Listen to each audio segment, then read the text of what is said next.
महाराष्ट्र एकीकरण समितीच्या कार्यकर्त्यांना कर्नाटक पोलिसांनी ताब्यात घेतलेलं आहे। 100हून अधिक कार्यकर्त्यांवर मरिहाळ पोलीस ठाण्यात कारवाई करण्यात आलेली आहे। महाराष्ट्र एकीकरण समितीचं आज बेळगावमध्ये महाअधिवेशन बोलावण्यात आलेलं आहे। दरम्यान कर्नाटक पोलिसांच्या मनाईनंतर देखील महाराष्ट्र एकीकरण समिती महाअधिवेशन घेण्यावर ठाम आहे।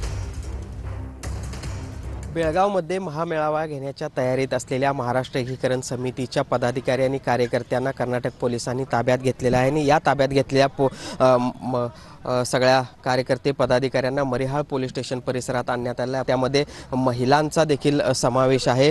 7 ते 8 महिला देखील आपल्याला या ठिकाणी पाहायला मिळतात। हे सगळे कार्यकर्ते जे आहेत ते संभाजी महाराज चौकामध्ये जमणार होते आणि त्या ठिकाणी कर्नाटक सरकारचा निषेध देखील करणार होते। मात्र तत्पूर्वीच या सगळ्यांना ताब्यात घेण्यात आलं। टप्प्याटप्प्यानं गनिमी काव्यानं हे सगळे महाराष्ट्र एकीकरण समितीचे कार्यकर्ते या सगळ्या संभाजी चौकामध्ये जमा होत होते। मात्र त्या ठिकाणाहून त्यांना ताब्यात घेऊन आता या बेळगावपासून जवळपास 30 ते 35 किलोमीटर लांब असलेल्या मरिहाळ पोलीस स्टेशन परिसरामध्ये आणण्यात आलेलं आहे। त्यांच्यावरील पुढील कारवाई संदर्भात कागदोपत्री जी काही कारवाई आहे ती या ठिकाणी केली जाते। सुनील काटकरसह भूषण पाटील, TV9 मराठी, बेळगाव।